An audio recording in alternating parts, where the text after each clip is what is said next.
La clase de hoy entonces está destinada a que cerremos la unidad 7, ¿no? Entonces nos había quedado pendiente que abordemos el fallo Sojo de la clase pasada, que los abombé con contenido, y luego tenemos para ver el fallo Barreto y el fallo Gobierno de la Ciudad de Buenos Aires contra Provincia de Córdoba. ¿Estamos de acuerdo? Les pregunto, ¿alguno de ustedes tuvo oportunidad de leer algo, como siempre?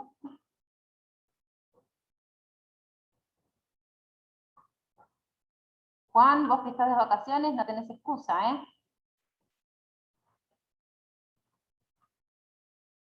No me escucho.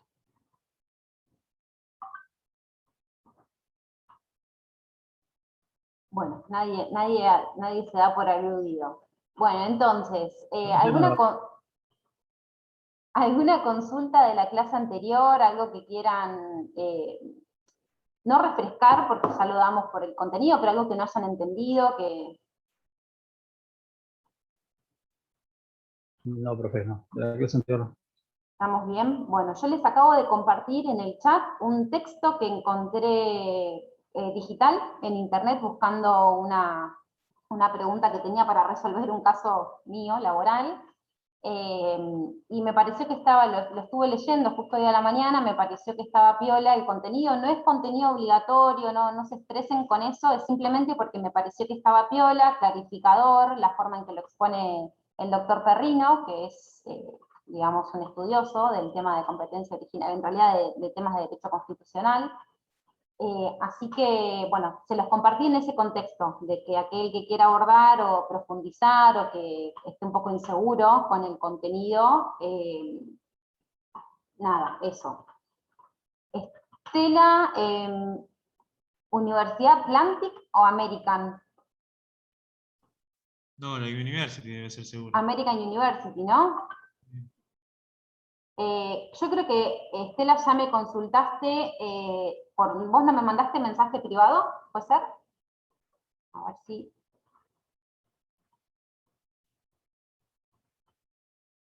Estela... Sí, profe, usted me había pasado el link, pero disculpe que haya reiterado, sí, American era, perdón. La pregunta era por el tema de cómo era eso. No, eso es lo que me quedó pendiente de entender. Claro, es que en realidad es lo mismo que le contesté a Keila también, a ambas les envié el mismo material y contenido. Digamos, lo que yo les compartí es la página del American, donde consta toda la información relacionada con la MUTCURT, el certamen que el año que viene va a ser sobre derecho ambiental. La participación en el MUTCURT no es de alumnos independientes, sino de alumnos en representación de una universidad, o, dicho de otro modo, universidades representadas por alumnos. Por ende, cuando las universidades mandan a sus alumnos, tienen procesos internos de selección de esos alumnos. No es que es a dedo, elegimos a Keila y a Estela para que vayan. O sea, si no hay interesados, sí sería a dedo, pero como cuando empezamos a hacer las convocatorias, que ya esto se dio ya en el año 2019, la primera convocatoria, hubo varios interesados, que son alumnos, digamos, que les interesó la propuesta. Lo que decidimos hacer en la universidad es programar un concurso interno. En este concurso interno lo que se hace es, digamos, se replica un poco la idea de lo que va a ser la experiencia en la American, o sea, nosotros inventamos un caso. Ese caso ustedes van a tener unos días para hacer una especie de demanda o contestación, dependiendo si les toca ser representante de las víctimas o representante del Estado. Justamente lo que tienen que hacer es, tienen una parte escrita en donde van a tener un plazo para entregar un memorial. Ese memorial nos lo van a mandar al tribunal, que está integrado por el profesor Gabriel Vicinska, que es de Humanos, de la cátedra de Sebastián Rey. Después también el otro profe, que siempre me olvido el nombre, bueno. ¿Borlaine? No, ya les digo, esperen, competencia, no, American es Marcos Filardi, ahí está, Marcos Filardi, que también es de Humanos, de la cátedra de Sebastián, y yo. Nosotros somos los tres jurados del tribunal. ante nosotros van a tener nosotros vamos a hacer en el momento de, digamos, una vez ustedes nos entregan el memorial escrito en un plazo determinado, después nosotros fijamos fechas para hacer audiencias orales, en donde ustedes tienen que asumir, personificar, representar, teatralizar el rol que les toca ocupar, y hacer de cuenta que nosotros somos jueces de la corte. Y nosotros les vamos a hacer preguntas sobre el trabajo que hicieron, desde el contenido propiamente, y bueno, y algunas preguntas más bien personales, en orden a conocer sus intereses, su experiencia y eso.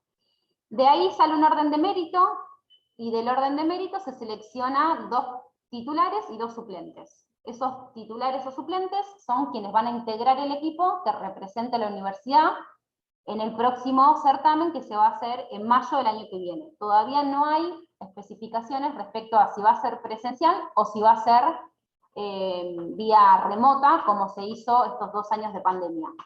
En el caso de ser presencial, la universidad asume el costo de pagar los pasajes, el hospedaje y los viáticos en Estados Unidos por una semana, que es lo que dura el concurso, una semana, unos días más, lo que dura el concurso básicamente.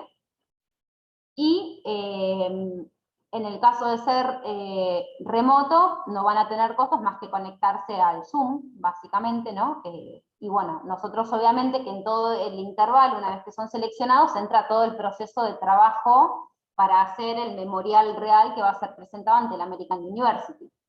Así que bueno, son jornadas largas de trabajo y demás, ¿no es cierto? Eso es un poco la cuestión. O sea, hoy lo que tenemos, hoy por hoy, es que la American ya tiene aprobado su cronograma del año que viene, pero nosotros digo, Marco Filardi, Gabriel y yo, estamos coordinando el cronograma interno de la competencia interna, que probablemente la lancemos a fines de septiembre, más o menos, más o menos, y cuando la lancemos formalmente, por supuesto que les va a figurar en la página de UNPAS, y voy a intentar, yo siempre lo publico en internet, o sea, en mis redes sociales, muchos de ustedes los tengo en Facebook, en Instagram, así que lo van a ver seguro, porque les suelo dar motor ahí. También como integro algunos grupos de alumnos de la universidad, o del centro de estudiantes, siempre me comunico con los administradores de esos grupos para pedirles que me hagan la gauchada de difundir la actividad para que les llegue a la mayor cantidad de personas. Es excluyente que sean alumnos de derecho, ¿no? Tanto para la competencia interna como para la competencia finalmente en la American, en representación de la Universidad Nacional de José C. Paz. Y bueno, nada, creo que esos son los datos fundamentales. O sea, todavía, digamos, está buenísimo, ya que y la Estela me manifestaron su interés, algunos otros creo que también, pero bueno, ahora no recuerdo los nombres, si son de esta comisión. Pero bueno, todavía nos falta terminar de organizar nuestro certamen interno para que la universidad, en realidad representada por el tribunal, que somos Gabriel, Marcos y yo, seleccionemos a los 2 participantes que van a figurar como titulares y a los 2 que van a figurar como suplentes. ¿Está bien? ¿Sí? Buenísimo. Bueno, entonces, lo que les comentaba es, en el día de hoy vamos a cerrar con los fallos de la unidad, lo vamos a dejar hablar a Dani, que va a arrancar con Soho, cosa de que, bueno, Dani, si después te querés desconectar para descansar un poco la voz, no hay ningún problema. Y bueno, cualquier duda lo vamos barajando ahora durante la clase. Entonces, Dani, te doy la palabra. Yo voy a apagar mi cámara porque tengo poca señal de internet. Entonces, como No hay estoy problema, grabando, pero bueno, estoy acá. no hay problema, no hay problema. Cualquier cosa quieras acotar o algo que se me olvide, porfa. No estoy en las mejores condiciones hoy, pero dale. Sí, les preocupaste. Bueno, el fallo Soho. Vimos la clase pasada un resumen que se hizo, que hizo la docente, es del 22 de septiembre del año 1887. En este caso estamos hablando de un precedente jurisprudencial que ahora a días cumple 134 años. Por eso van a notar que la redacción de este fallo capaz es un poco, no quiero decir confusa, pero sí más difícil, más tediosa, más tensa, y sobre todo no estamos acostumbrados en virtud de los últimos precedentes de la Corte, no estamos acostumbrados a ese tipo de redacción. ¿Sí? Básicamente, contando de manera muy simple los hechos, el señor Sojo era una persona que era un periodista, un editor, que tenía su propio diario, publica una noticia con una caricatura, ¿sí? Al Congreso Nacional no le gusta esta caricatura, y por ende dicta una medida para que el señor Sojo sea detenido. Estuve investigando por ahí, corríjanme después si esto no es así, pero en ese momento el Congreso tenía estas facultades para ordenar detenciones y demás. ¿Qué hace Sojo? Interpone un habeas corpus ante la Corte Suprema de Justicia de la Nación. Tengamos en cuenta de que el habeas corpus lo puede llevar a cabo cualquier juez, lo puede resolver cualquier juez. ¿Sí? En ese caso, la Corte, teniendo en cuenta de que siempre de que estamos hablando en el marco de la competencia originaria de la Corte como único tribunal que va a resolver la causa, como primer y único tribunal que va a resolver, dice en principio, basándose en la Constitución Nacional, creo que en ese entonces era el artículo 101, dice lo siguiente, que no se puede ampliar la competencia exclusiva de la Corte, no se puede ampliar la competencia originaria del tribunal, ni siquiera por ley del Congreso. ¿Sí? La Corte, para adelantarles y que tengan presente el final, rechaza el habeas corpus. ¿Sí? La Corte va a terminar rechazando el habeas corpus. Por otra parte, también lo que se dice es que aún es necesario que el habeas corpus sea dentro de, o sea, para los sujetos a los que se cita en la Constitución Nacional. Esto quiere decir ministros, cónsules y embajadores, ¿sí? Claramente, si bien estábamos hablando de una ley o de un mandato legislativo, no, y de una persona que fue afectada por este mandato, la Corte entiende de que interpretando literalmente, haciendo una interpretación literal de la letra de la Constitución, no se encontraba dentro de los sujetos previstos para que la Corte actúe en la competencia originaria. ¿Hasta acá vamos? Sí, profe, sí. Sí, sí. ¿Viene bien? Cualquier duda me van diciendo. Sí. Sí, Estela, ¿tengo una pregunta? No, decía que sí, vamos bien. Listo. Por otra parte, también la Corte lo que hace es decir, esto que le comentaba recién de la interpretación literal, la Corte dice, acá no hay términos oscuros, acá no hay una vaguedad en cuanto a la interpretación de los términos, no hay una laguna legal que nos permita dudar a ver de qué quiso decir el convencional cuando dispuso, en este caso, la letra de la Constitución Nacional y demás. En este caso la Corte dice, no tenemos ningún caso previsto eh, de estas situaciones, por ende, hay que aplicar directamente la letra de la Constitución. En este caso, de que no estamos hablando de uno de los sujetos. Ahí está. Esa es la caricatura. Esta es la caricatura, para ponerlos un poco en contexto, perdón, te interrumpo, Dani, un chiquitín No, ahí, por favor. para ponerlos en Viene ahí la contexto. producción. Se me ocurrió ahora buscarla, normalmente, digamos, en la clase presencial se la llevaba impresa, así que, bueno, se me ocurrió ahora compartírselas de esta manera. El contexto era el siguiente. Eduardo Sojo era un periodista, como decía Dani, tenía un semanario, o sea, una revista que salía por semana, que se llamaba Don Quijote, donde él hacía críticas, digamos, políticas en general, ¿no? Era un periodista de orden político, si ustedes quieren, editor, no sé si periodista, editor y propietario de esta revista.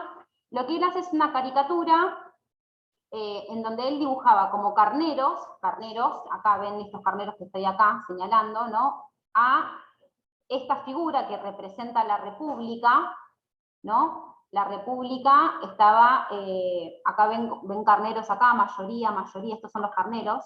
La mayoría representa la Cámara de Diputados, que esa semana había aprobado un proyecto, había votado a favor de un proyecto, en donde básicamente lo que hacían era una contratación directa, concretamente una contratación directa,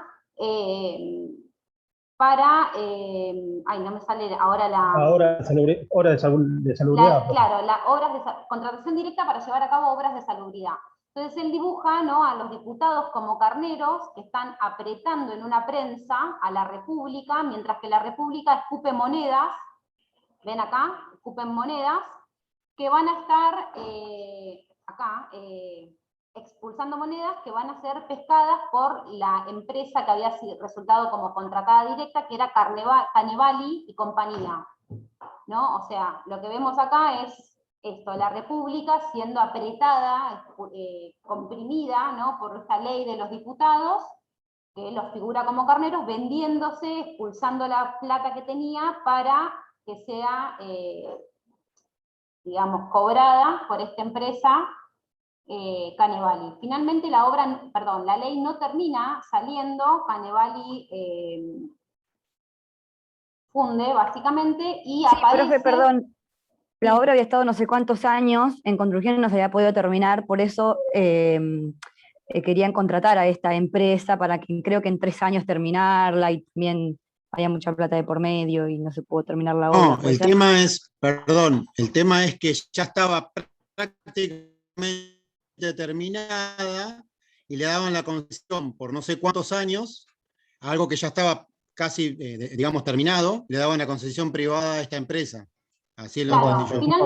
Finalmente las obras no, o sea, las obras no fueron terminadas por esta empresa, que era Canevali y compañía, y aparece en escena una empresa que va a terminar siendo fundamental en la próxima gobernación, que es una empresa cuyos propietarios eran un sindicato inglés, la Baring Brothers, que, bueno, nada, básicamente compraron toda nuestra república en la época, estamos hablando de comienzos de 1900, ¿no?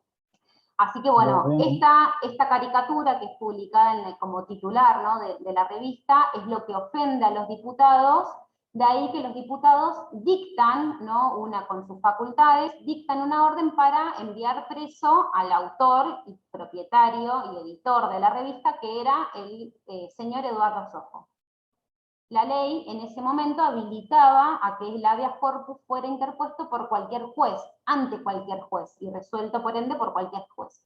Esto había generado una práctica consuetudinaria que habilitaba a que la Corte tuviera que resolver varios habeas corpus. De hecho, cuando ustedes lean el fallo, calculo que Dan igual ahora por ahí lo menciona, pero bueno, si no lo estoy adelantando para que gaste menos cuerdas vocales.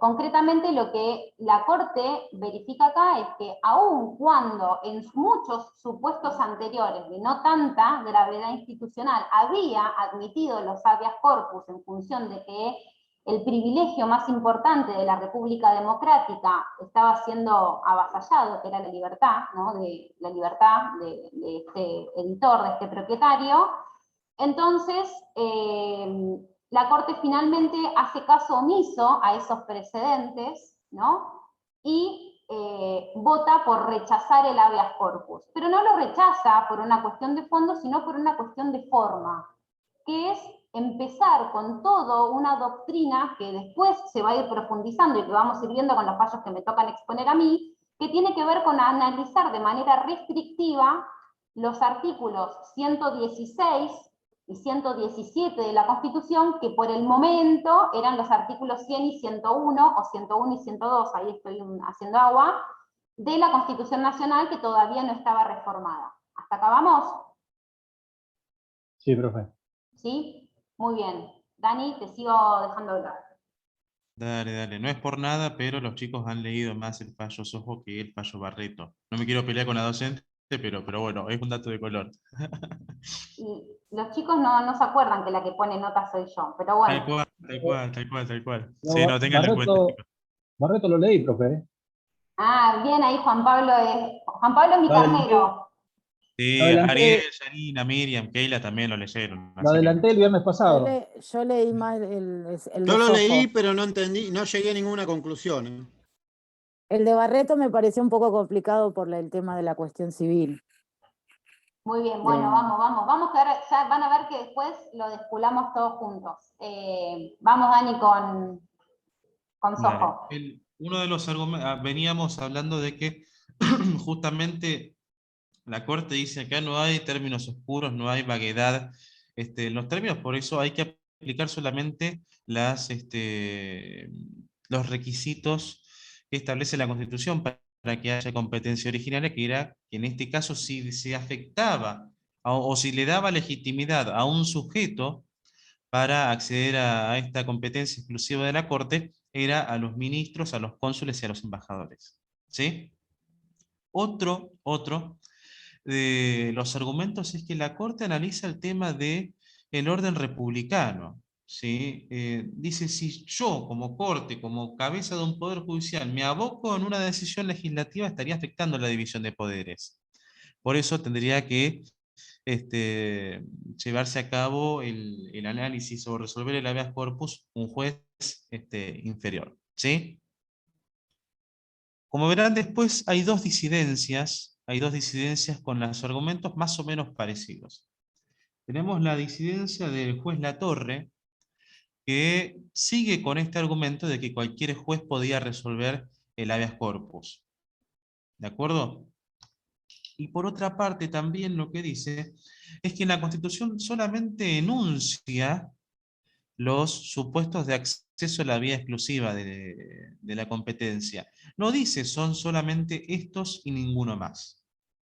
Esta es la postura, por supuesto, esta postura se dejó de lado, ¿sí? A lo largo de, como les comenté recién, de 134 años, la postura de la Corte fue para el lado del fallo Sojo. Por otra parte, después tenemos la disidencia del juez Ibargüen, o Ibarguren, no sé qué escribí acá en el apunte mío, creo que es Ibarguren, Y Barguren, sí. donde habla del habeas, gracias Miriam, donde habla del habeas corpus en carácter de apelación. Y lo que dice es lo siguiente: si el habeas corpus es en carácter de apelación, ¿cambia el juez que lo resuelve? Esto es lo que se pregunta, esto es lo que se pregunta el juez, y por ende, uno de los argumentos principales.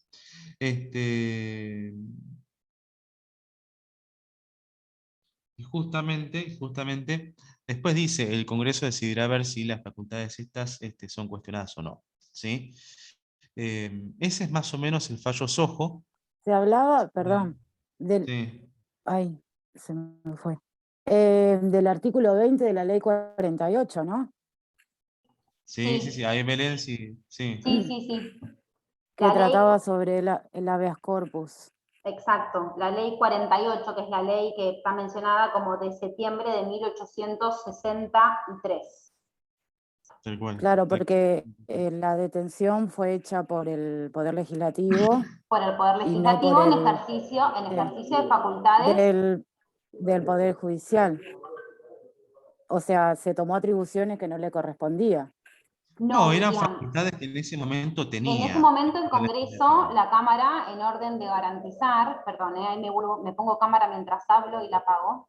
Digamos, el Congreso en ese momento, las cámaras del Congreso, digamos, en determinados contextos, tenían facultades para dictar estos apercibimientos, si se quiere, que invocaban implicaban también la restricción a la libertad. Obviamente siempre como todo ejercicio jurisdiccional, porque se acuerdan que yo en algún momento de alguna clase anterior lo que les contaba es que cuando nosotros hablamos de la división de poderes, hablamos de asignación, ¿no?, de facultades propias a cada uno de los poderes que no invalidan que a su vez esos poderes incursionen en facultades que les son propias a otros poderes, nada más que cuando las ejercen tienen que resguardarse de alguna manera tiene que resguardarse de alguna manera digamos, que sean llevados a cabo bajo las adecuadas garantías. En el caso puntual, la Cámara de Diputados tenía la facultad de dictar o, digamos, ordenar la prisión ante este suceso. La cuestión acá es que, digamos, no es que el Congreso, si el Congreso adopta una facultad materialmente jurisdiccional, esa actividad tiene que poder ser controlada o revisada por un tribunal jurisdiccional, porque si no, no se estaría asegurando a esa persona la posibilidad de acceder a un recurso sencillo o acceder a la jurisdicción para discutir la procedencia o no de la medida. Es decir, no tenemos, digamos, acá no se trataba de un problema de si el Congreso había actuado o no fuera de sus atribuciones, sino que, habiendo ejercido esas atribuciones, es necesario disponer y establecer que otro poder, que es el judicial propiamente, tiene también la facultad de revisar la legitimidad con la que se adoptó esa decisión. La cuestión acá es una cuestión que se da, digamos, lo que nosotros tenemos que ver en la adopción de esta posición de la Corte, con independencia de que lo tomamos para poder analizar, ¿no?, lo que tiene que ver con el eje temático de la unidad, que es competencia originaria, y como el primer fallo en donde la Corte, en sus comienzos, empieza a reivindicar su rol, ¿no?, de tribunal de máxima instancia y por ende a restringir aquellas temáticas. El tema acá es el contexto, ¿no? Como justo la Corte en este momento, frente a este suceso puntual, la disposición de la prisión de Sojo, es cuando la Corte decide dar el batacazo y decir: no tiene forma de acceder a la competencia originaria porque no es una facultad, no es un privilegio previsto en la Constitución Nacional. Por ende, no existe una ley del Congreso que pueda disponer la ampliación de la competencia originaria. Acá un poco es el contexto. De hecho, nosotros lo que habíamos visto es, en casos anteriores, cuando ustedes lean el fallo, lo que van a ver es que la Corte, pese a lo complejo un poco, ¿no?, de la formalidad con la que está redactada esta sentencia, formalidad por un lado y también sencillez, porque fíjense ustedes que un fallo tan importante no tiene más de 10 hojas, ¿no?, cuando ahora tenemos, básicamente muchas de las sentencias de la Corte quizás son más sencillas en cuanto o didácticas, ¿no?, para la lectura de los que estamos estudiándola, pero son también mucho más engorrosas porque son páginas y páginas y páginas donde uno comienza a leer algo y tal vez ese algo queda totalmente desdicho, o, digamos, se desdice varias páginas más adelante, ¿no? Pero bueno, la cuestión acá es, digamos, lo que observamos acá es que la Corte, en este contexto particular, en este supuesto particular, decide implementar este criterio restrictivo que es válido, ¿no?, y que lo reivindicamos. La Corte no tiene por qué entender en estos supuestos, pero justo, digamos, quizás la elección del caso para hacerlo es lo que llamaba la atención, a punto tal de que ustedes podrán ver que al día siguiente, o podrán investigar, al día siguiente en que la Corte saca este fallo, en donde le niega a Sojo la excarcelación, él edita un periódico, o manda a editar un periódico, en donde, digamos, en la portada dice lo siguiente, se los leo: lo esperaba, se quejaría diciendo, ya habréis visto que el fallo que la Corte ha dado ya habréis visto el fallo que la Corte ha dado al recurso de habeas corpus. Mi caso es diferente al de todos los demás. ¿Cómo ha de ser? Pero no me toma de sorpresa, yo ya me lo presumía, no obstante la pertinencia e insistencia de mis amigos que me decían: no dude usted del fallo favorable a vuestra libertad, sería una negación del derecho, sería borrar la lógica de los procedimientos, sería entronizar la arbitrariedad, sería esto y lo otro, y lo demás allá. Yo los oía con placer, porque creía en su amistad, pero no me hacía ilusiones porque creo en el gobierno. Es una crítica, ¿no?, que él saca, y la Corte entonces, digamos, los diarios del momento levantan con crítica de alguna manera, reprobando el fallo de la Corte que, digamos, tomaba una posición que no está mal. El problema que se daba era el contexto en el que decía, en el que lo planteaba. Digamos, que quizás la caricatura no era lo pertinente para expresar, quizás podía herir susceptibilidades, pero el mensaje que estaba dando... Como que ridiculizaba. Claro, el mensaje que estaba dando era de la República bajo la prensa, sacándole las pocas monedas para ser vendidas a empresas extranjeras, ¿sí? Digamos, el mensaje no era del todo malo. Lo que sucedía era justamente que evidenciaba o ridiculizaba, como menciona Estela, a los diputados en su labor como legisladores, ¿no? ¿Alguien tiene alguna duda? No. ¿No? Todos los que leyeron lo interpretaron de esta manera. Ahora lo entiendo mejor, porque Buenísimo. lo había entendido mal sobre la arbitrariedad. Claro. Miren, acá este fallo tiene algunos pasajes que son interesantes, se los voy a mencionar para que ustedes los tengan presentes. ¿Y por qué son interesantes? Porque ustedes van a ver que, aunque esto es un fallo de 1892, de casi los primeros de la Corte, que comienza a funcionar en 1863, algunos extractos de este fallo en cuanto a la excelsa labor que adopta o que asume la Corte como Tribunal Federal máximo de nuestra República, son al día de hoy reiterados, ¿no? Acá hay una frase puntual en el voto de la mayoría que dice: la jurisdicción originaria y exclusiva de la Corte no está sujeta a las excepciones que pueda establecer el Congreso. Limitada como lo está, no puede ser ni ampliada ni restringida. La que está sujeta a reglamentación es la jurisdicción apelada, que puede ser ampliada y restringida por la ley según la organización y la reglamentación. Y acá va. El Palladium de la Libertad no es una ley, que el Palladium de la Libertad sería la Constitución, ¿no? No es una ley suspendible en sus efectos, revocable según las conveniencias públicas del momento. El Palladium de la Libertad es la Constitución. Esa es el arca sagrada de todas las libertades, de todas las garantías individuales, cuya conservación inviolable, cuya guarda severamente escrupulosa, debe ser el objeto primordial de las leyes y la condición esencial de los fallos de la justicia federal. Estos son, de alguna manera, argumentaciones que vamos a ir viendo y que vamos inclusive a encontrar reiteradas o mencionadas hoy, muchísimos años después. Vos, Dani, dijiste recién 130 y pico de años después. 134. 134 años después del dictado del fallo, ¿sí? Muy bien, lo que los convoco en este caso puntual es, digamos, sobre todo por las dificultades que puede acarrear la lectura en sí misma, por la terminología de la época y demás, que resuelvan la guía que está cargada en el campus, ¿no? La guía de entendimiento de los fallos, la guía de análisis de los fallos, para que puedan justamente analizar o verificar de alguna manera, haber interpretado bien los hechos del caso. ¿Sí? La Profe, tendencia... Sí, Miriam. Es una pregunta. ¿Puede ser que después de este fallo surja el control difuso de constitucionalidad?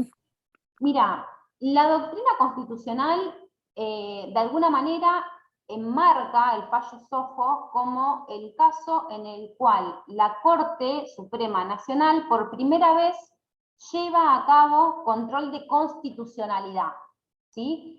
Y esto lo menciona de esta manera, no de una forma ociosa. De hecho, si ustedes leen si ustedes ven en el... Ay, perdón, estoy trabada. Si ustedes ven en el voto de la mayoría, constantemente la Corte, en este voto, lo que hace es una remisión comparativa del régimen que existe en la Constitución argentina del momento y en la Constitución norteamericana. y por ende también del rol que ocupa la Corte Suprema Argentina, así como también lo hace la Corte Suprema Norteamericana en función de la defensa de la Constitución, ¿no? Nosotros recordamos que en Estados Unidos de alguna manera se reconoce como el comienzo de esta actividad de control de constitucionalidad, de defensa de la supremacía constitucional, el fallo Marbury versus Madison, ¿sí? Bueno, digamos que de alguna manera el Marbury versus Madison argentino es el fallo Sojo. Con lo cual, así ha sido calificado, ¿no?, por la doctrina constitucional, de ahí que entendemos, compartimos, que el fallo Sojo es, de alguna manera, aquel que marca el puntapié inicial a toda esta labor de control que los jueces van a continuar haciendo en defensa o levantando la bandera de defensa de la supremacía constitucional. ¿Hasta acá vamos? Sí, sí. Buenísimo. Buenísimo. De hecho, Sí, si profe. ustedes ven, el fallo también, justamente el fallo Sojo en el voto de mayoría, hace toda una explicación del voto del juez Marshall, que es quien pregona el control de constitucionalidad en el voto de Marbury versus Madison. Así que sí, lo van a ver. ¿Estamos? Pasamos a Barreto. Barreto es mucho más cercano en el tiempo, es del año 2006, pero es considerado como también un fallo hito en esta función de la Corte, de alguna manera marcando el terreno de cuáles van a ser las atribuciones que que le competen en ejercicio de este rol institucional como cabeza del Poder Judicial Federal. Esperen que me tomo un mate calentito. Muy bien. El fallo Barreto, vamos a pensar un poquito, o vamos a detenernos unos minutos en los hechos. Yo creo que ya se los había adelantado la clase pasada. Bueno, si alguno lo ha leído y quiere, no sé si alguno tiene ganas de contar los hechos, yo los voy complementando.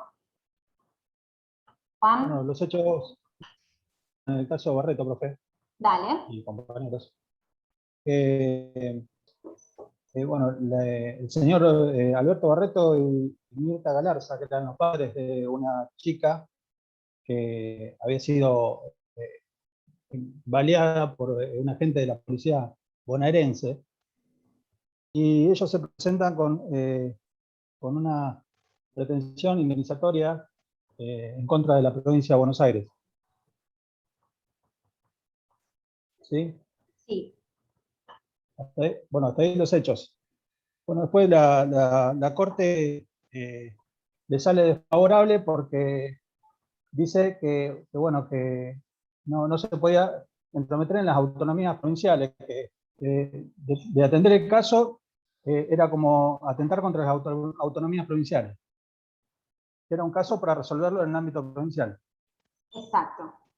Muy bien. A pesar de que ellos tenían domicilios en Capital Federal. Claro, acá un poco el contexto que se da, ¿no? Para complementar un poco, gracias Juan por tu intervención, para Perfecto. complementar un poco lo que contaba Juan. Como bien decía, estos son dos padres que tenían domicilio real en la ciudad, en la capital federal, ¿no? En el ámbito de la capital federal, Ciudad Autónoma de Buenos Aires, y estando, digamos, territorialmente en la provincia de Buenos Aires, son víctimas de un tiroteo que tiene como saldo el fallecimiento de la hija de estos padres, de Gisela Barreto. Gisela Barreto queda en el medio de una balacera con la policía, digamos, donde intervenían miembros de las fuerzas provinciales bonaerenses, y producto de esa balacera muere.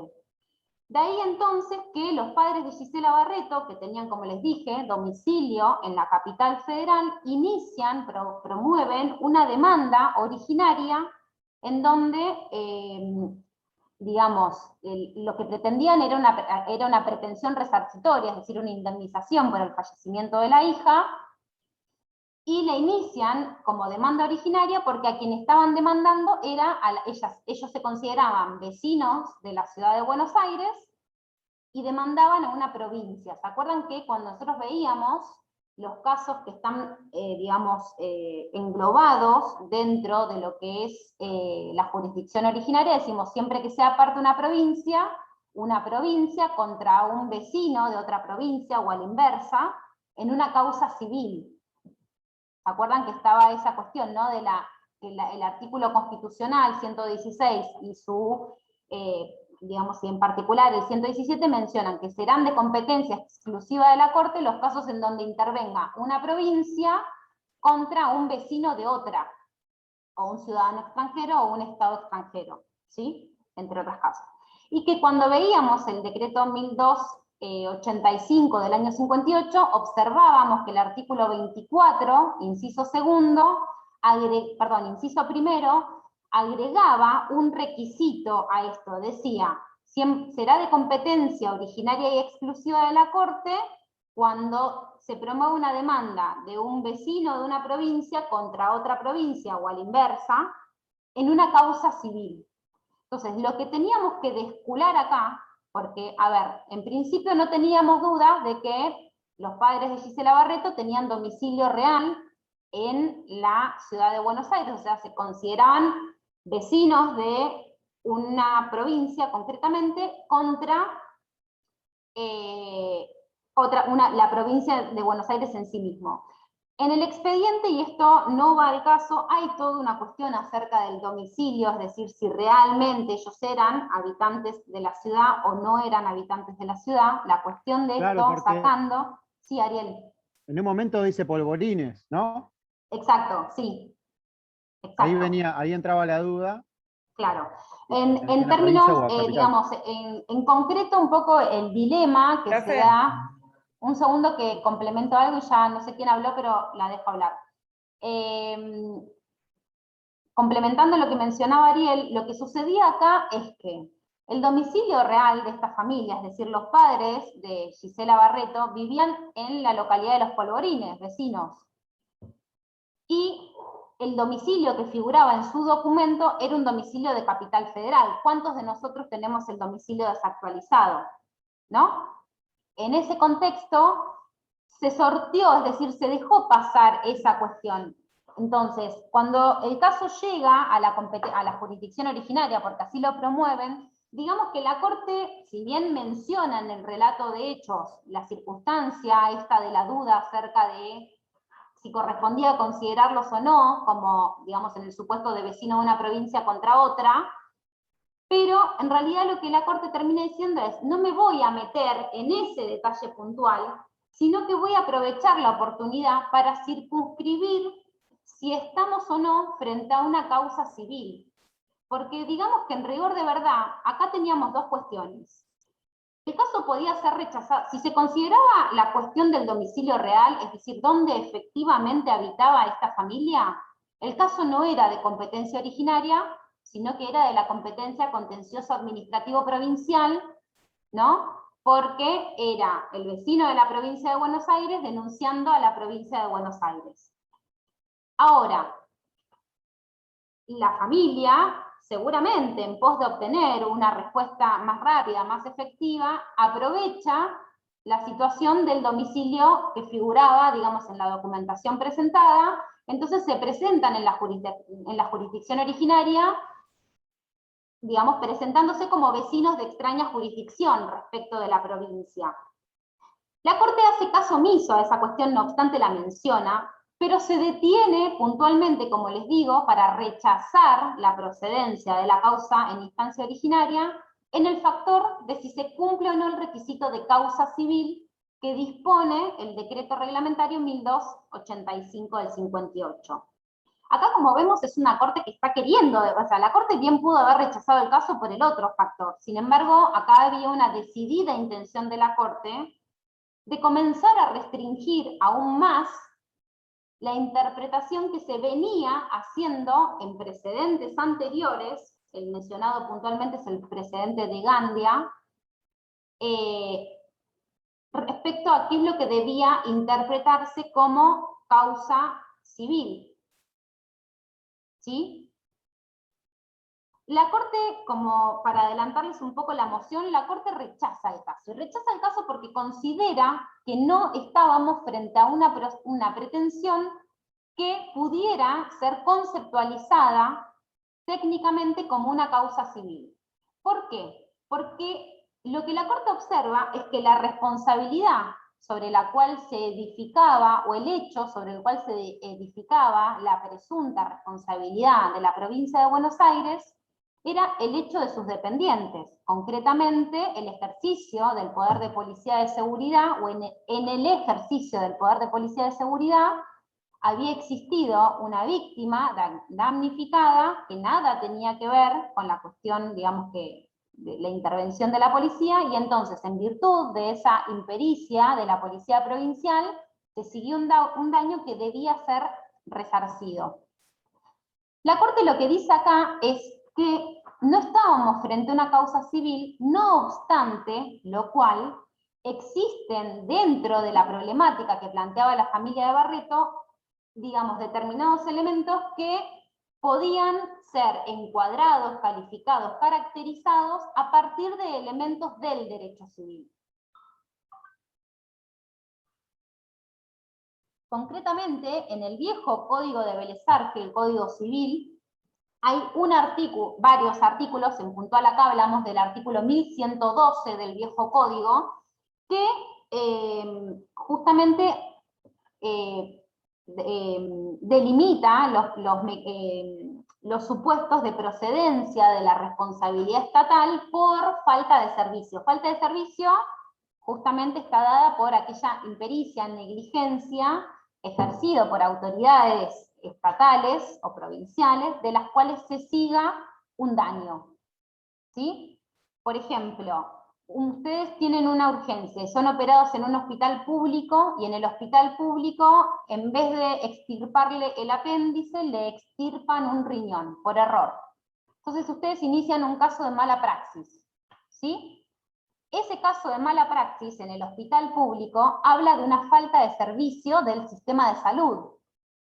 ¿Sí? O sea, ustedes van a poder demandar no solo al médico cirujano que los operó de manera negligente, sino también a la provincia de la cual dependa el nosocomio público donde ustedes se operaron, en virtud de la calidad de dependiente de ese médico. O sea, ustedes van a ir por las aptitudes del propio médico, pero también del médico en relación, digamos, como dependiente de un órgano estatal, provincial.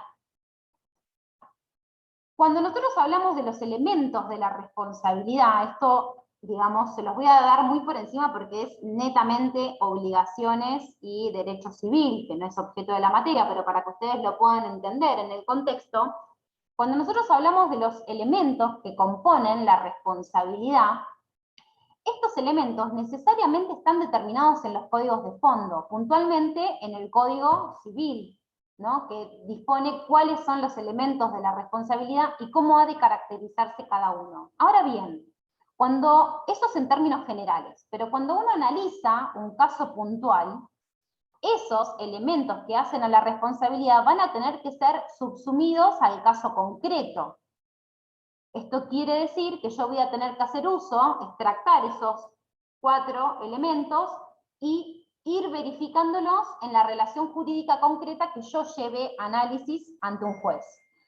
En el caso puntual, lo que vamos a verificar es que lo que la Corte entiende es que, sin perjuicio de que para determinar la responsabilidad de la provincia en función de, digamos, la mala o el inadecuado funcionamiento de las fuerzas policiales que derivó en la muerte de Gisela Barreto, hablamos concretamente de tomar elementos que surgen de la norma civil, del Código Civil, pero lo vamos a subsumir en una relación jurídica en donde el que interviene es la provincia. De ahí entonces que la Corte lo que va a decir es, cuando uno de los elementos deja de ser del ámbito civil, del ámbito privado, es decir, una de las partes en la relación jurídica excede el ámbito privado, y en el caso puntual se va a la responsabilidad de la provincia por el hecho de sus dependientes o la actividad de sus dependientes, lo que vamos a derivar es que ya no estamos frente a una causa civil en los términos estrictamente delimitados por el decreto 1285, sino que estamos frente a la posible responsabilidad estatal que debe ser motivo de análisis en primer término de la justicia contencioso administrativo provincial. ¿Hasta acá vamos? ¿Por qué contencioso Sí, sí. administrativo? Contencioso administrativo es el fuero que en términos generales, tanto a nivel nacional o federal, mejor dicho, como también a nivel provincial, es el que asume la competencia siempre que el Estado de que se trate, provincial o federal, esté como parte principal en el proceso, como actor o como demandado. O sea, todo juicio que es llevado contra una provincia o una provincia contra particulares, siempre va a tramitar en la justicia federal, contencioso administrativo federal de la provincia o de la nación, dependiendo de las autoridades que estén en juego. ¿Sí? En el caso puntual, entonces, lo que la Corte hace es aprovechar la ocasión para exponer que lo que estábamos analizando en el caso fáctico que planteaban los casos de los padres de Gisela Barreto era el fallecimiento de esta persona a manos de un inadecuado ejercicio del servicio de seguridad de las fuerzas policiales que dependen de la provincia. Entonces, lo que la Corte dice es, si bien los elementos que van a determinar o no la configuración de la responsabilidad provincial son tomados de la normativa civil, concretamente del artículo 1102 y subsiguientes del Código Civil, como hay un elemento público que es fuerzas policiales que dependen de la provincia, quienes habrían perpetrado, ¿no?, el hecho, o quienes habían perpetrado el daño, mejor dicho, lo que la Corte dice es, si yo acepto esta causa en competencia originaria, lo que voy a estar haciendo es avasallando las competencias provinciales. O sea, que el límite de la competencia originaria va a estar dado por el respeto a las autonomías provinciales. Con esto, la Corte no está diciendo, los padres de Gisela Barreto nunca van a poder acudir a la Corte Suprema, o van a tener que morir en la justicia provincial. No, lo que la Corte está diciendo es no a la competencia originaria. Si después de que la familia de Barreto atravesase la instancia contencioso administrativo provincial, acude, digamos, en el marco de un extraordinario a la justicia, a la Corte Suprema, digamos, eso será harina de otro costal, que evaluaremos con posterioridad. Lo que la Corte está diciendo es, este no es un caso en donde se cumpla el requisito de causa civil en los términos estrictos con los que tenemos que interpretar la competencia originaria y exclusiva de la Corte. Nuevamente acá lo que observamos es una Corte que va interpretando contextualmente de cara a la realidad que se presentaba. ¿Por qué les digo esto? Hasta el año 2006, la Corte tenía, o hacía mejor dicho, una interpretación mucho más amplia de este requisito de causa civil. Es decir, la Corte decía, si estamos frente a un supuesto en donde existen elementos que son tomados del ordenamiento civil, admito la competencia originaria y me aboco, digamos, en esta instancia exclusiva, a entender en el caso.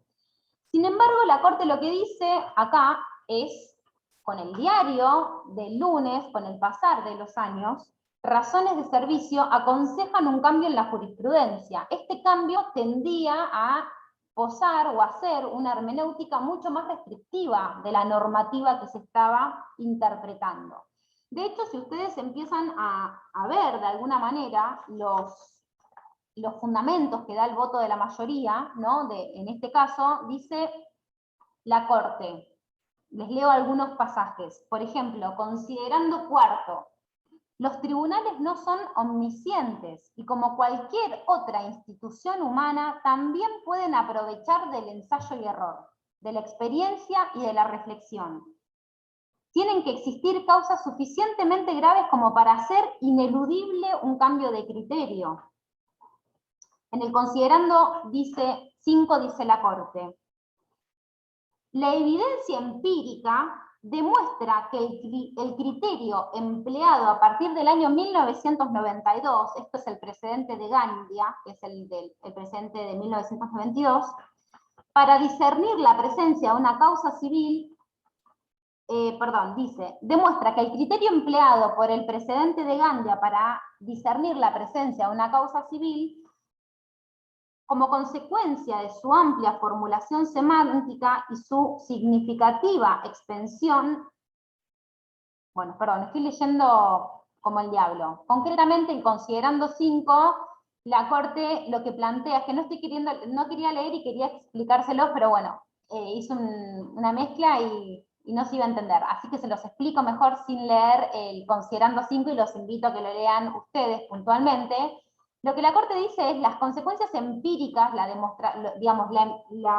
los hechos han demostrado que como consecuencia de la amplia formulación que la Corte pregonó en precedentes anteriores, fundamentalmente el precedente de Gandia, desde el 92 hasta el año 2006, cuando entienden el caso Barreto, hemos tenido un cúmulo de casos tan grande que generó una afectación a los siempre limitados recursos humanos con los que dispone la Corte para poder afrontar el trabajo diario. Lo que implica también que la Corte hubiera tenido que desatender otros supuestos, sí excepcionales o que ameritaban su intervención exclusiva, justamente debido al caudal de trabajo provocado por la amplitud en la interpretación. De ahí que la Corte justifica, entonces, mirar o considera, califica como impostergable la necesidad de preservar y fortalecer el rol institucional que se le asignó a la Corte, y para ello entiende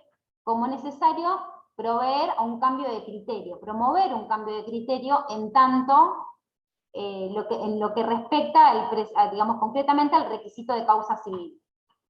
¿Hasta acá vamos? Por otro lado, también la Corte lo que va, eso como primer argumento. Como segundo argumento, que ya se los mencionaba y que lo vamos a encontrar desarrollado en el considerando 7, dice: el alto y respetable interés institucional encuentra un preciso límite en el respeto del principio constitucional que consagra la autonomía de los estados provinciales. De ahí entonces que la Corte lo que va a decir en el considerando 8 es: se considera causa civil a los casos en los que su decisión hace sustancialmente aplicable disposiciones del derecho común, entendiendo como tal el que se relaciona con el régimen de la legislación contenida en la facultad del 75 inciso 12, que son los códigos de fondo, concretamente el Código Civil.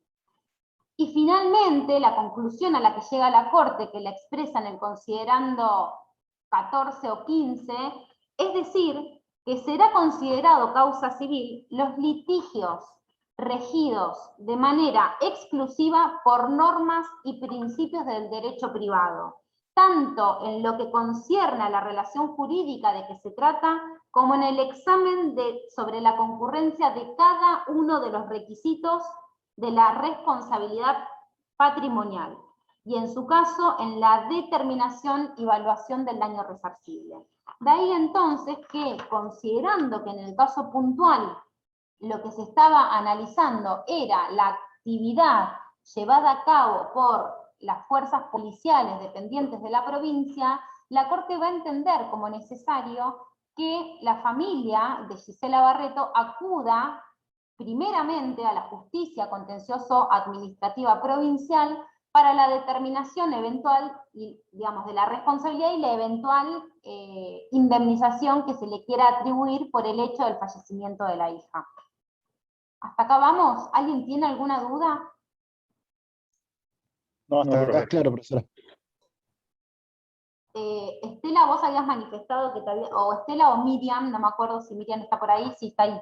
Habían... Profe, Sí, la consulta que yo iba a hacerle cuando la interrumpí, disculpe, era, a ver, si comprendí bien. Entonces, el requisito para causa civil de jurisdicción originaria está basado en el tema de territorialidad, sea Cava o sea provincia, o sea otra provincia.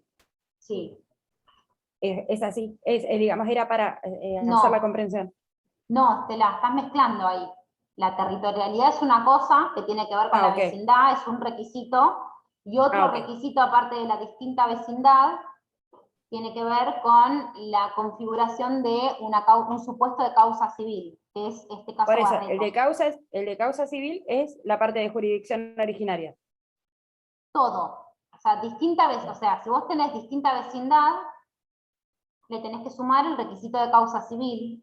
Ambos son considerados en sentido restrictivo, de acuerdo al precedente Barreto, pero tenés que cumplir los dos requisitos, distinta vecindad en causa civil. Ok, entonces esto lo considero como parte, digamos, Ciudad Autónoma de Buenos Aires y Provincia de Buenos Aires. Acá Así lo que sería. la Corte, digamos, a ver, si yo te preguntase qué es lo medular de Barreto y vos me respondés eso, la respuesta estaría mal. Acá la Corte no se detiene en analizar el requisito de vecindad, por eso yo les digo, la Corte pudo haberse detenido en ese supuesto, sin embargo no se detiene en ese supuesto. La Corte, si vos te fijás, en el resumen de los hechos, en los primeros Por eso lo considerandos, rechaza. la Corte no lo rechaza por eso. Sí, por eso se lo Profesora. consultaba, porque me quedé ahí tildada con eso. Gracias. De nada. ¿Ariel? No, lo que yo entiendo es que el fallo en sí es de competencia originaria, pero es como que no quiere avasallar, digamos, a la provincia. ¿Así está bien o no? No, O sea, no es de competencia originaria. eso es lo que no entiendo. No lo puedo entender. Porque, Eso es lo que interpreté yo, Ariel, también, por eso. claro, Pero, a ver, ¿qué es lo que no? Esperen, vamos por partes, porque es muy fácil cegarse y decir no entiendo, pero veamos qué es lo que no entienden. Vamos por partes, porque es fácil, digamos. Vamos por partes. es que si es en Ciudad Autónoma de Buenos Aires, ¿no? Donde Los requisitos son, Ariel, los requisitos son acumulativos. Quiere decir Sí. que no, o sea, para que haya competencia originaria, tiene Sí. que darse entre un vecino de una provincia contra otra Sí. provincia, en este supuesto hay otros más, ¿no? Pero detengámonos en este caso. Vecino Sí, de sí, una sí. provincia contra otra provincia en una causa Sí. civil. O sea que ahí, para que haya competencia originaria, tienen que cumplirse dos requisitos. Primero, distinta vecindad. Segundo, existencia de una causa civil. Si uno de los dos falla, no hay competencia originaria. Para que haya competencia originaria tienen que ocurrir los dos. En el caso Barreto, desde una interpretación amplia, la distinta vecindad estaba cubierta, pero lo que la Corte dice es, acá no hay causa civil. Entonces, como uno de los dos requisitos no está, rechaza la competencia originaria. Ahora sí, yo entendí que era por el otro motivo. No, Porque, a ver, Exacto. digamos, No sabía, porque era yo también, provincia no de Buenos sabía. Aires, o sea, Cava dentro de provincia de Buenos Aires. no, porque para entonces estamos en el año 2006 ya. Y ya no era capital Está bien, federal, sí. sino ciudad autónoma. Sí, sí, sí, Por eso. por eso. Son los requisitos, profe, los requisitos son los que marca la Constitución, nada más. Exacto. O sea, para que ustedes tienen que entender lo siguiente. La regla general es que cuando uno inicia una causa, X causa, tiene que recorrer los caminos de la justicia. Primera instancia, Cámara, y eventualmente tercera instancia o Corte Suprema. ¿Sí? Ahora, hay determinados supuestos de suma gravedad o de suma importancia que ameritan tergiversar ese orden de justicia, ese orden de prelación de las instancias o de la organización de la justicia, y habilitan determinados privilegios, ¿sí? Uno de ellos tiene que ver con lo que es competencia originaria de la Corte, que son supuestos que están previstos en la propia Constitución, artículos 116 y 117. Para que se dé este privilegio de la instancia originaria hay que cumplir requisitos, ¿sí? En el caso puntual de Barreto, lo que se daba es que uno de esos requisitos, que es el de causa civil, es el que no estaba cumplido. Entonces la Corte rechaza el caso porque, más allá de que había uno que estaba cumplido, el segundo faltaba. Ahí te doy la palabra, Ariel. El segundo faltaba. Entonces, como necesitamos sí o sí los dos requisitos, no es que es uno excluyente del otro. Necesito los dos requisitos. Si uno no se cumple, chau competencia originaria. ¿Sí? Yo lo que les mencionaba al principio de este caso, ¿sí?, es que la Corte tenía la intención de reinterpretar puntualmente o de cambiar el criterio puntualmente acerca de lo que es entendido como causa civil. ¿Por qué? Porque si no hubiera sido de esa manera, es decir, si la Corte no hubiera tenido esa voluntad puntual, este caso lo podría haber rechazado considerando puntualmente la cuestión de la vecindad. Sin embargo, la Corte, si bien lo menciona, hace la vista gorda al requisito de la distinta vecindad y se centra en el requisito de la causa civil para interpretarlo de manera restrictiva comparativamente con lo que venía haciendo desde el año 1992, lo que deriva en el rechazo del caso de los padres de Gisela Barreto. De una forma u otra lo iba a rechazar. De una forma u otra lo podía rechazar, pero la Corte eligió centrarse en el requisito de causa civil porque tenía la necesidad de hacer una interpretación restrictiva en relación o comparativamente con lo que ya venía haciendo. ¿Sí? ¿Ariel? No, lo que quería acotar es lo del tema de, que no sé quién fue, si dijo Juan Pablo, quién, que tiene que estar en la Constitución, se hace lo que está en la Constitución, pero en este caso particular vendría a ser lo de la ley 1285. Exacto. Artículo En este 24, caso, que artículo habla 24. de la Claro. causa civil. Sí, exacto.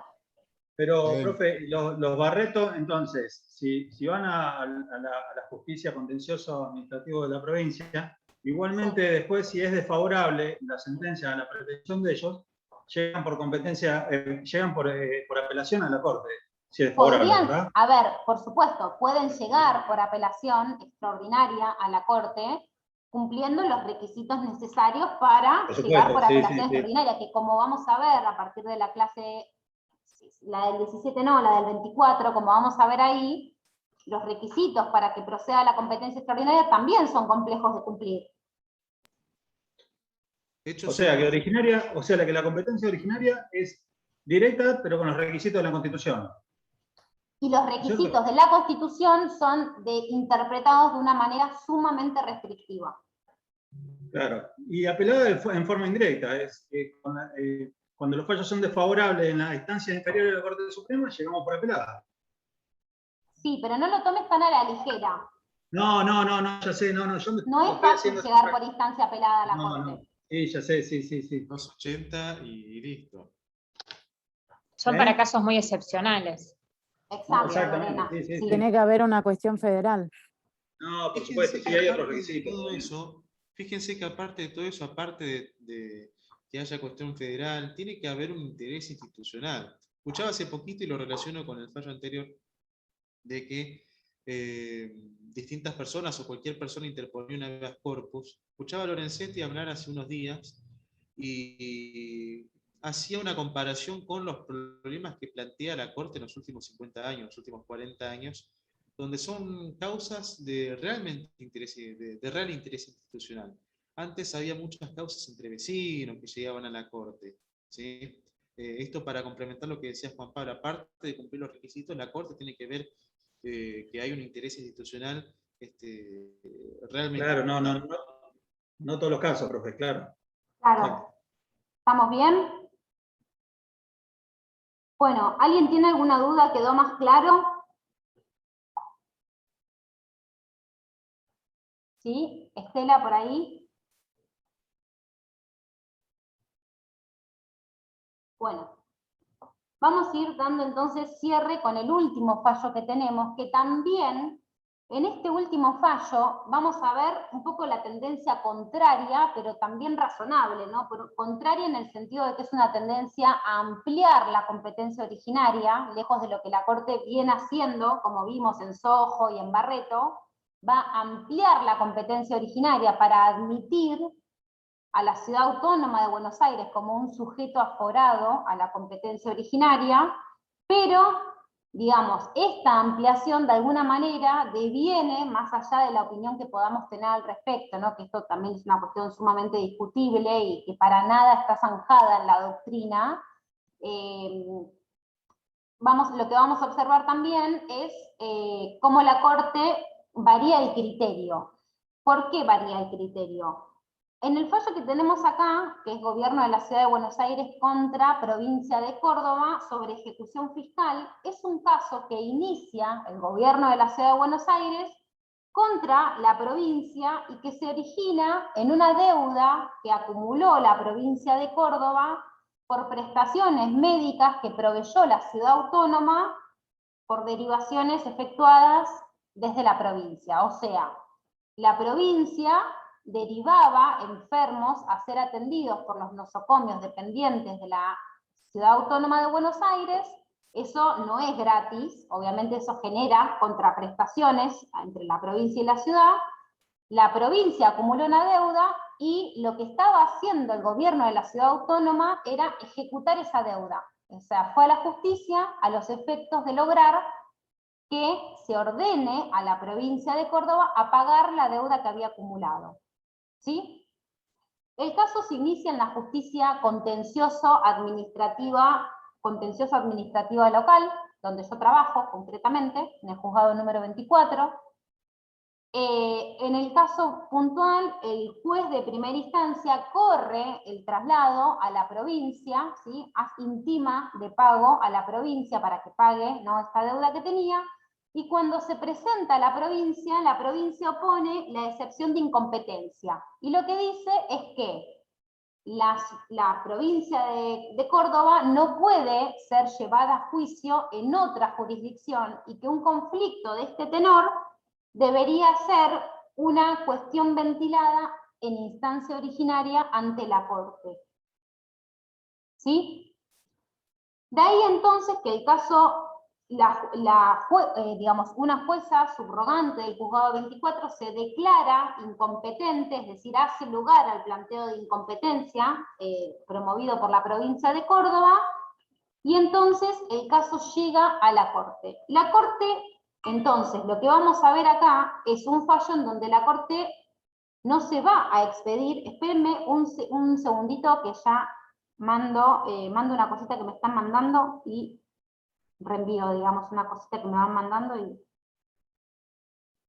ahí, espérenme, es el laburo.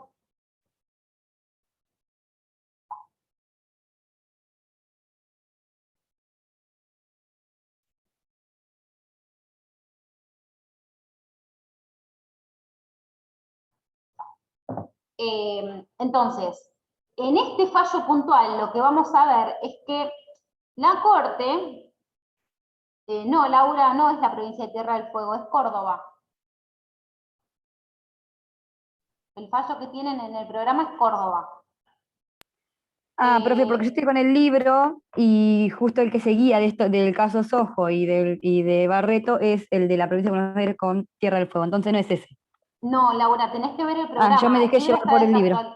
Claro, tenés que ver el programa porque el libro es del año 2018 editado, con lo cual hay cosas que no vas a encontrar o otras inclusive que ya las sacamos del programa. Está bien, listo, gracias, profe. No, de nada. Entonces, lo que nosotros vamos a ver en este fallo no es un fallo en donde la Corte le dé la razón a una o a otra, en el sentido de que la Corte acá no se va a expedir sobre el fondo de la cuestión, sobre si la provincia tiene o no tiene que pagar lo que debe, sino que la Corte va a entrar en una cuestión, digamos, previa, de especial pronunciamiento, que es concretamente considerar si el caso debe ser admitido como, digamos, como competencia originaria o no, o procede la continuidad del trámite en la justicia de la ciudad autónoma. ¿Me siguen hasta acá?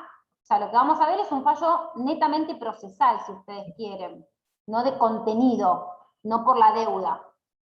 Muy bien. La Corte, hasta el momento, es decir, hasta el dictado de este precedente, que data de abril del año 2019, dentro de todo es bastante reciente, hasta el año 2019, porque estos son los primeros fallos que saca la Corte interpretaba de manera restrictiva el contenido o lo que debía considerarse con el requisito de la competencia en razón de la persona para admitir o no la instancia originaria. Ustedes vieron que nosotros en todo momento mencionábamos que cuando la Constitución habla de los supuestos de competencia originaria, habla de vecino de una provincia contra otra provincia, o provincias entre sí, excepto cuestiones de límites, o provincias con estados extranjeros o ciudadanos extranjeros, pero nunca dice, no dice provincias o ciudad autónoma, dice provincias, simplemente.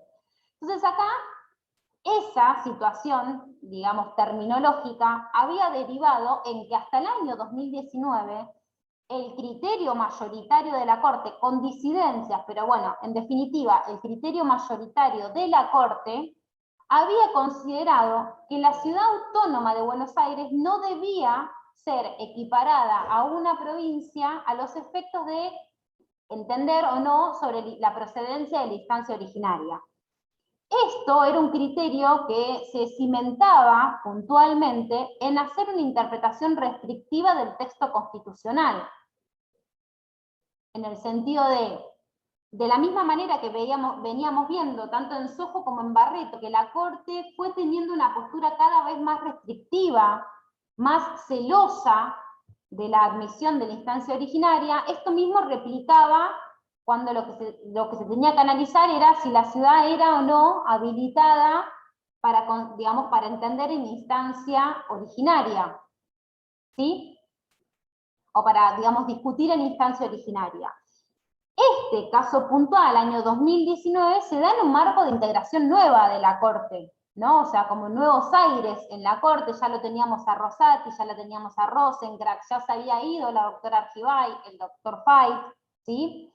Entonces, lo que vemos acá es un voto de mayoría con una disidencia puntual, que es la disidencia de la doctora Hayton de Nolasco, un voto de mayoría y un voto concurrente que acompaña a la mayoría, que es del doctor Carlos Rosenkranz, en donde equiparan a la ciudad autónoma a una provincia, ¿sí? ¿Cuáles van a ser los fundamentos centrales, ¿no? Lo que puntualmente el voto de la mayoría va a hacer es, por un lado va a tener que justificar el cambio de criterio. ¿Se acuerdan que uno de los elementos que nosotros estuvimos viendo de manera constante cuando vemos los fallos es cuál es el rol que la Corte le da, o el espacio, el valor que la Corte le da a los propios precedentes? ¿Y cuál es el valor digamos, que imprime hacia abajo, hacia las jurisdicciones inferiores? Veíamos, ¿se acuerdan en el caso Viñas, el caso Cerámica San Lorenzo, en donde la Corte constantemente da un mensaje acerca de, bueno, mis fallos son obligatorios, o sea, no es que yo hablo al cohete, si yo hablo, lo propio sería no solo que yo siga mis mismos criterios, sino también que los tribunales inferiores adopten una posición similar, pudiendo apartarse siempre y cuando justifiquen, ¿no?, pormenorizadamente los motivos del apartamiento. La Corte entonces acá lo primero que vamos a ver en este fallo, los primeros considerandos de este fallo, vamos a ver una Corte que intenta de alguna manera adelantar la presencia de un cambio de criterio. O sea, lo que la Corte ya nos va a decir al principio es, acá voy a cambiar el criterio. Lo que venía diciendo hasta el momento va a ser revisado en este fallo. Entonces la Corte comienza a relatar un poco la historia institucional, ¿no?, que corresponde darle, atribuirle a la posición que había adoptado hasta el momento en relación al rechazo de la Ciudad Autónoma de Buenos Aires. La Corte En este sentido va a ir mencionando distintos precedentes, ¿no? Por ejemplo, menciona, el caso un ratito señalaba Laura Páez, que es el caso de gobierno de la ciudad contra Tierra del Fuego, en donde justamente en unas circunstancias similares, la ciudad de Buenos Aires reclamando créditos a favor contra la provincia de Tierra del Fuego, ahí la Corte dice explícitamente, la ciudad no es una provincia argentina, entonces no podemos ampliar la competencia originaria de la Corte, y aunque la ciudad sea un gobierno autónomo, eso no nos obsta a nosotros, o no nos obliga, mejor dicho, a nosotros a cambiar el criterio que está explícitamente sentado en la Constitución Nacional. La Corte también va a justificar un poco el valor del precedente, ¿no? Va a decir, bueno, es importante que nosotros sigamos los propios precedentes, y va a recordar un caso anterior resuelto, que era el caso Nisman, ¿sí? Un caso en donde la Corte también genera un cambio, o adelanta un poco este cambio de criterio, y lo que va a decir es, en Nisman la Corte decide operar un cambio de criterio admitiendo la competencia originaria de la Corte. Decidió entonces en ese caso que los jueces nacionales no son equiparables a los jueces federales, acá haciendo específica mención al caso Nisman, en donde lo que se daba era una cuestión, un conflicto negativo de competencia, perdón, un conflicto positivo de competencias entre la jurisdicción federal y la jurisdicción nacional. Puntualmente, la Corte va a decir, no somos, digamos, ilusos en cuanto a que hasta ahora hemos propiciado una interpretación restrictiva del artículo 117. Y eso tiene razón de ser en el análisis de lo que fue denominado por los constitucionalistas como la cuestión de la capital federal, ¿no es cierto? Que con anterioridad al reconocimiento de autonomía, operado en 1994, la ciudad autónoma de Buenos Aires en realidad era un territorio considerado como capital federal, ¿no? Un territorio cedido por la provincia de Buenos Aires, que tenía este carácter de federal y que dependía de la nación solo en la medida que allí se asentaban las autoridades nacionales. La Corte va a hacer todo un repaso muy largo, acerca de todo el derrotero que lleva a la reforma constitucional del año 1994, en donde finalmente se incorpora el artículo 129, que reconoce a la ciudad el estatus de ciudad constitucional federada. Es decir, es una ciudad, no es una provincia. No estamos diciendo acá que la Corte, digamos, acá ya empieza a justificarse. O sea, yo reconozco que la ciudad no es una provincia, pero no es una ciudad cualquiera. No es una ciudad equiparable a un municipio. Es una ciudad que tiene representación frente a las autoridades nacionales, Congreso, puntualmente. O sea, es una ciudad constitucional federada, dice la Corte, porque integra de modo directo el sistema federal argentino conjuntamente con las restantes provincias. Aunque no se llame provincia, compone, ¿no?, el escenario político al igual que las provincias. Inclusive también la Corte repasa algunas cuestiones que no son menores y que tienen que ver con que en la reforma constitucional de 1994, si bien no se modificó puntualmente el artículo 116, 117, en el sentido de incorporar de manera explícita a la Ciudad Autónoma de Buenos Aires como aforado a la instancia originaria, sí operaron otras reformas que importaron darle a la ciudad un estatus más privilegiado que el de un municipio, aunque no alcanzase a ser netamente una provincia. Por ejemplo, cuando se habla de la distribución de recursos de la nación, se incorpora el componente, digamos, a este sistema de distribución a la ciudad. No solo esto, sino también que se reconoce la posibilidad de la intervención federal del territorio para garantizar la paz o la forma republicana de gobierno. También se reconoció la posibilidad de que la Ciudad Autónoma de Buenos Aires dictase su propio estatuto organizativo. Es decir, la reforma del 94 reconoció a la ciudad ciertas prerrogativas que la hacen ver como algo más que una, digamos, simple ciudad o municipio del Estado Nacional. De ahí entonces que la Corte de alguna manera, digamos, le empieza a reconocer o empieza a adelantar un poco cuál va a ser su criterio en este caso puntual, que va a ser el de cambiar su posición respecto de los precedentes anteriores. Hay un tema que es interesante, y es que la Corte hace una alusión específica a que, si bien la Constitución Nacional previó que la ciudad tuviera su propio sistema de justicia nacional, su propio sistema de justicia en realidad, ordinario, eso todavía no ocurrió, porque lo que dice es hasta que la Constitución tiene una cláusula transitoria en donde dispone que la actual justicia nacional deberá ser traspasada de manera paulatina, a expensas de convenios y acuerdos, a la jurisdicción de lo que hoy es la Ciudad Autónoma de Buenos Aires. Esos traspasos fueron paulatinos, pero digamos, son mínimos y todavía queda mucho trabajo por recorrer. De ahí entonces que la Corte dice, digamos, el hecho de que la justicia ordinaria aún no haya sido transferida no puede ser un obstáculo para que yo mantenga una posición contraria a entender que la ciudad autónoma es un ente federado con, digamos, capacidad para estar o para, digamos, gozar de este privilegio de la instancia originaria, al igual que lo que sucede con las provincias, con las distintas provincias.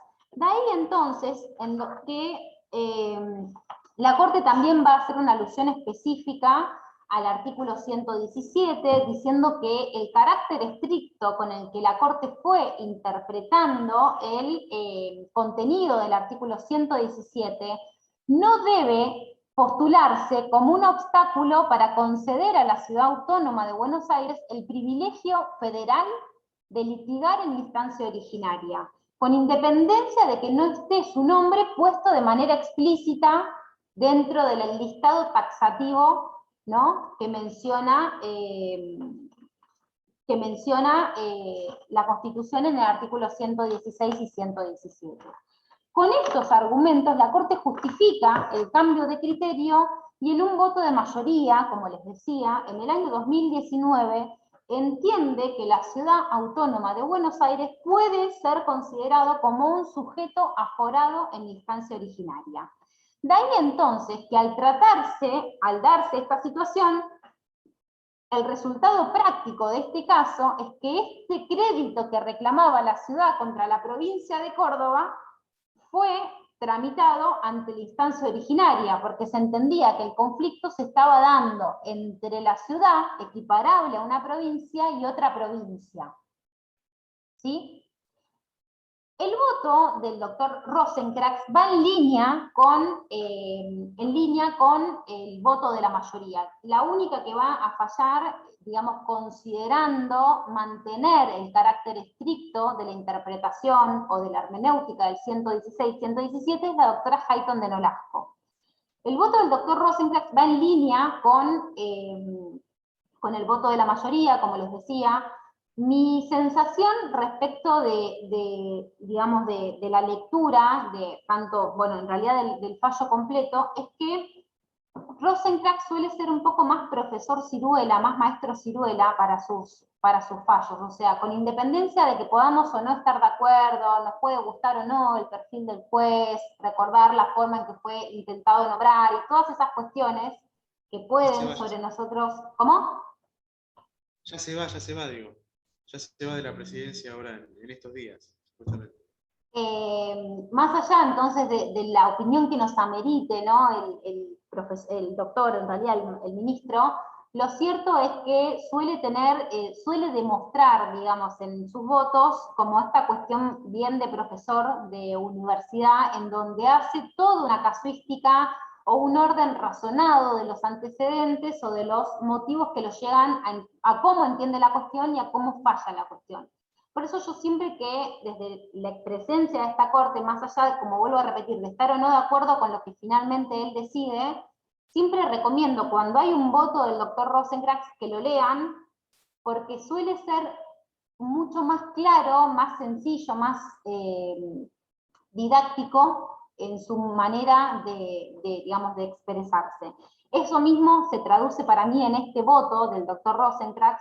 Yo adelanto que estoy a favor de la consideración o la equiparación de la ciudad autónoma, o sea, el reconocimiento de autonomía plena a la ciudad, lo que implica reconocerle la posibilidad de estar aforada, pero bueno, ahí, digamos, la doctrina se encuentra casi, les diré, 49% a favor y 51% en contra, es decir, está sumamente peleada el reconocimiento o no y el alcance de esta autonomía.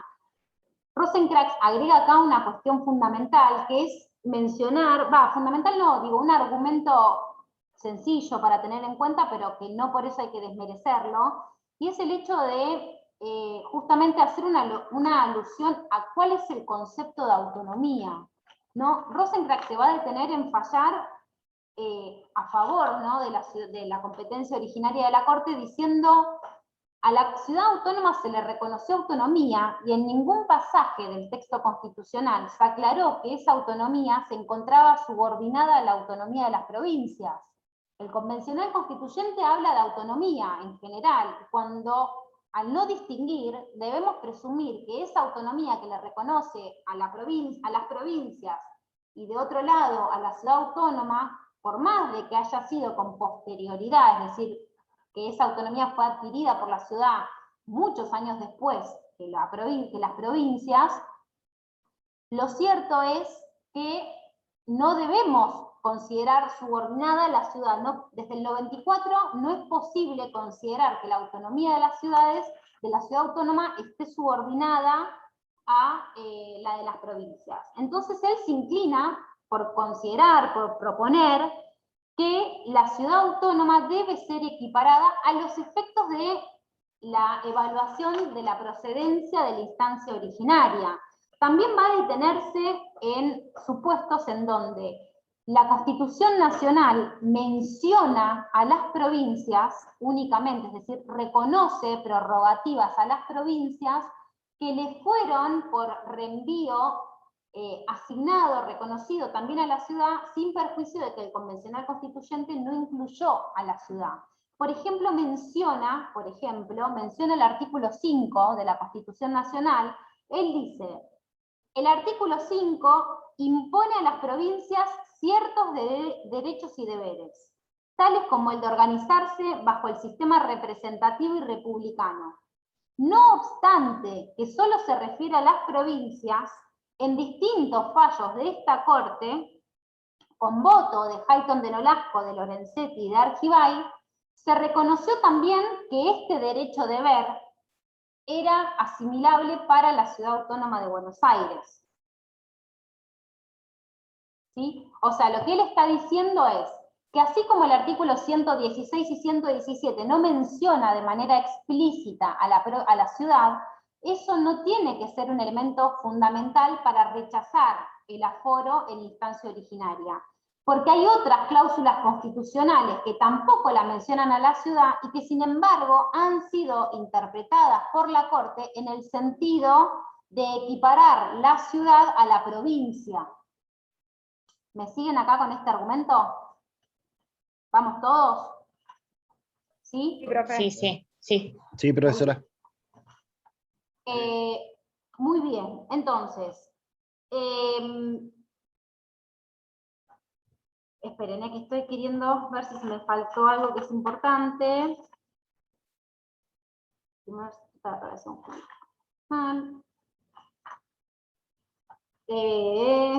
Quiero ver si tengo algún dato interesante. Bueno, otro argumento que él va a agregar es que digamos, rechazarle la competencia originaria a la Corte sería algo así como violar otra, o sea, por respetar una cláusula constitucional termino violando otra. O sea, lo que estaríamos acá sería en un conflicto entre cláusulas constitucionales, porque si yo quiero interpretar a rajatabla y defender el 116 y 117, estaría violentando la autonomía reconocida en el 129. Entonces lo que él promueve es hacer una interpretación armónica entre las cuales se ponderen los beneficios, ¿no? y los perjuicios que se sigan de reconocer o no la autonomía, perdón, la autonomía no, sí, la autonomía en sentido pleno a los efectos de la competencia originaria. De ahí entonces que Rosenkranz dice, promover una posición extrema implicaría que la propia Corte esté violando otra cláusula constitucional, cuando nuestro deber no es hacer chocar la Constitución, sino más bien armonizarla cuando existe un conflicto que pueda acarrearse entre las normas que la componen. Finalmente, la doctora Hayton de Nolasco, como les decía, vota en disidencia. Ella va a sostener que entre las menciones y las omisiones del Convencional Constituyente en el 94, se ha querido marcar una diferencia entre el estatus o el estado jurídico que cabe atribuirle a las provincias y el que cabe atribuirle a la ciudad de Buenos Aires. Entonces, que eso tiene como una derivación lógica que la autonomía reconocida a las provincias no es la misma que la autonomía que cabe reconocerle a la ciudad, y que el hecho de que para muchos factores la ciudad tenga un reconocimiento explícito constitucional no es un motivo para reconocerle al 100% todos los privilegios que se le otorgan a las provincias que tienen como un estatus mucho más alto. De ahí que de alguna manera ella va a sostener que el término constitucional de autonomía no es un término o un concepto unívoco, es decir, al que quepa atribuirle un único sentido, sino que corresponde darle el sentido de acuerdo a quién tengo enfrente o sobre quién estoy evaluando el alcance de esa autonomía. La doctora Hayton de Nolasco va a mencionar también que el convencional constituyente del 94 de ninguna manera concibió a la ciudad como equiparable a una provincia. De haberlo querido hacer, digamos, lo hubiera mencionado en esos términos, y aparte ella va a aludir a ciertas intervenciones de distintos convencionales constituyentes y a los precedentes, digamos, que se siguieron inmediatamente a la reforma constitucional. Por ejemplo, ella menciona el fallo Cincunevi, en donde explícitamente esa corte seguida de la reforma constitucional explícitamente menciona que la ciudad y las provincias no son equiparables, o sea que la ciudad no debe ser considerada como una provincia argentina. De ahí entonces que la doctora Hayton de Nolasco es la única que va a mencionar o va a sostener o va a propiciar una interpretación acorde con los precedentes anteriores y acorde también con la tendencia restrictiva que la Corte fue demostrando, como les decíamos, en los fallos Sojo, en el fallo Barreto, en relación a quiénes pueden acceder o cómo tiene que interpretarse la competencia originaria. ¿Todos entendieron el caso? Sí, sí. ¿Alguna duda? Es ahora. No. ¿No? Muy bien. Bueno, vamos a